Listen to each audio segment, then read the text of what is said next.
Oi, eu sou o Sheikh Skaf e vamos continuar com a nossa série de vídeos. A semana passada falei sobre dois pontos que, coincidentemente ou não, o resultado das urnas mostraram o caminho na qual a gente está debatendo e discutindo. Um dos pontos é o voto nulo, o voto de insatisfação. O resultado das urnas demonstrou claramente o que eu disse a semana passada sobre a insatisfação do povo com relação à classe política. O outro ponto é a relação com a desobediência civil. A grande maioria das pessoas que se abstiveram do voto usaram de uma desobediência civil pacífica. É obrigatório o voto no Brasil, mas mesmo assim muitos escolheram não ir até as urnas. E isso demonstrou claramente que o povo está começando a se conscientizar. Bom, no vídeo passado eu falei um pouco sobre Deus e usei algumas expressões como Shalom, Satyagraha e outras expressões que são do métier da religião, né? E com isso eu gostaria de hoje falar um pouquinho sobre teologia, né? E o conceito grego de teologia que é o implantado hoje, o que na realidade esse conceito já não condiz mais com o que temos, né? Perdão. O conceito de teologia que temos é o conceito grego de theo, Deus, logia, estudo. Ou seja, todos acreditam que teologia é o estudo de Deus. Mas esse conceito é um conceito errado. É um conceito ultrapassado por uma coisa muito simples. Como que nós vamos fazer para estudar Deus? Quando nós vamos estudar um determinado assunto, nós temos que ter total domínio sobre aquele determinado assunto. Usando um jargão científico, a gente não vai conseguir colocar Deus num tubo de ensaio, né? Por isso essa nomenclatura, essa definição é uma definição ultrapassada. E eu prefiro trabalhar com a definição moderna, que é a definição de teologia é o estudo da fé. O estudo do homem e da sua relação com o sagrado. E por mais que as pessoas pensem que a relação do homem com a fé, a relação do homem com o sagrado, ela seja uma questão de cunho pessoal, mais e mais a nossa sociedade está demonstrando que isso não é verdade. Na verdade, a nossa relação com o sagrado faz com que a nossa relação interpessoal seja muito importante. Os nossos valores, os nossos conceitos, a nossa vida em sociedade está constantemente em movimento, constantemente em xeque.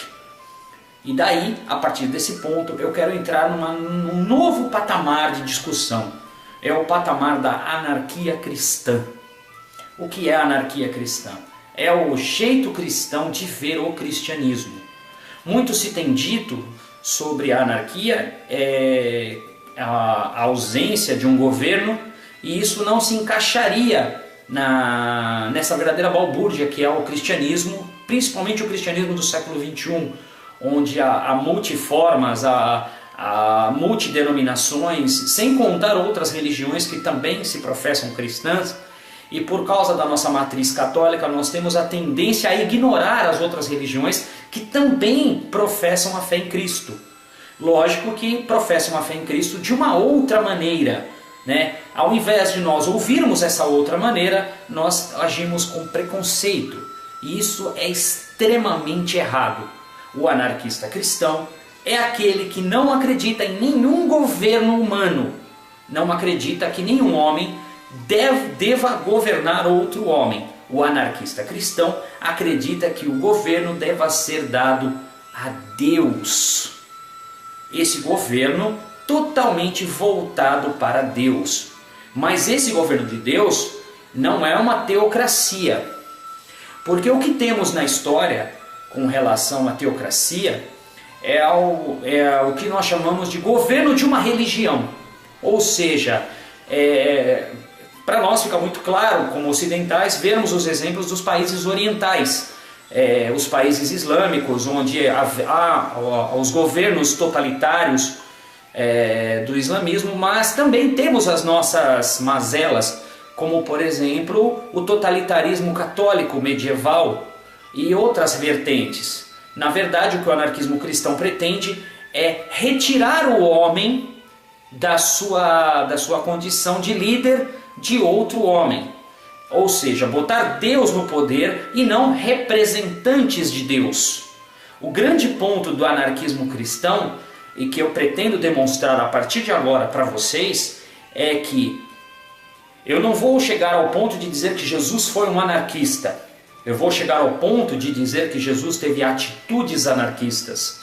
É muito comum cada lado puxar sardinha para um determinado momento. Jesus era isso, Jesus era aquilo, e outros líderes religiosos, outras entidades religiosas também.